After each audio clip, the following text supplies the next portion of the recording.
He's the hero we've all been waiting for. Who exactly was behind the incredible holding out for a hero number in Euphoria, and just how much went into bringing all that jazz to life? We've got the deets on how it all came together. Number 1. Who knew Austin Abrams had it in him?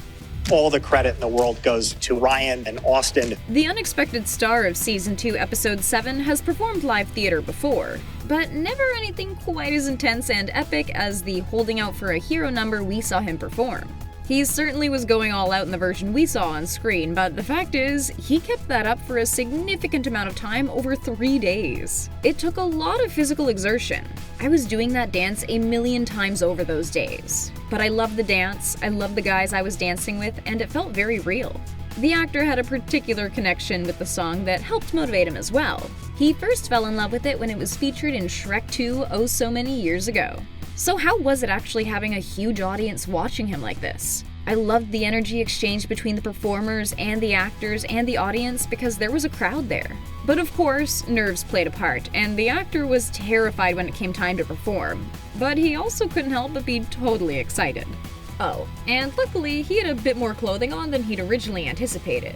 The initial script had the actor performing in just his underwear, so getting to don the football gear was a definite relief, making the nerves just a bit better. Number 2. All hail this dancing queen. Ryan Heffington was a part of the number, so no doubt it was going to be something special. And it turned out to be a highlight for the choreographer as well. I don't know if I've loved a piece this much in a long time. Fabulous as it is, the dancing is, well, pretty suggestive. Heffington knew what he was getting himself into. It might make people feel uncomfortable a little bit, but I'm fine with that. A major part of the inspiration for the staging came from the music itself, and this music was not shy. It told me what it wanted to be, I guess. According to the first script, though, we were going to get something very, well, oily. There was a lot of massaging and body oil, according to Heffington. This kind of direction made it clear he didn't have to hold back one bit. Number 3.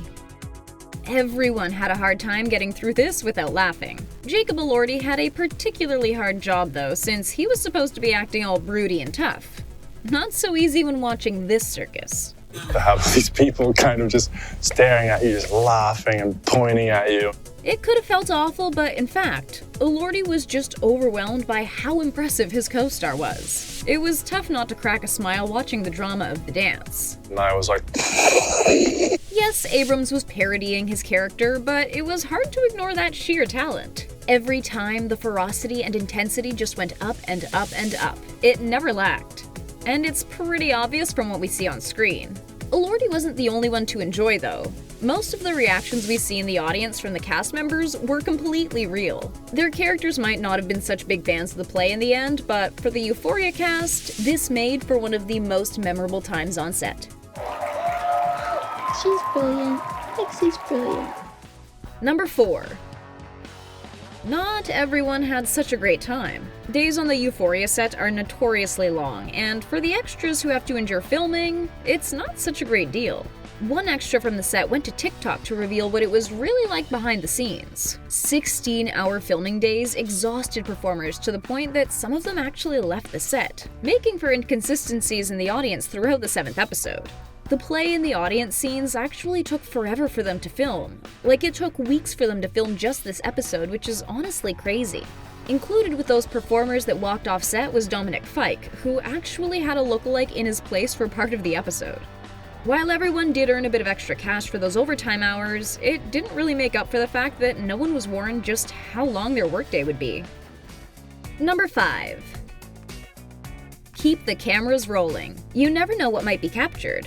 While the magic of the performance was mainly thanks to Heffington and Abrams, Sam Levinson had to do his due diligence to record it all well enough to do it justice. Cameras were everywhere, and endless hours were spent making sure every shot was nailed and every angle seen. There were the audience reactions to capture, all the dancers on stage, and of course, all those close-ups of Austin rocking out. Safety was key as well. The costume designer Heidi Bivens and production designer Jason Baldwin Stewart were both consulted in the making, so each element was safe for the performers. All that oil that was part of the original plan got replaced with water when it became obvious that oil wouldn't really set up anyone for success. This number was by far one of the best things we've seen on Euphoria. We're all for more musical numbers with these talents around.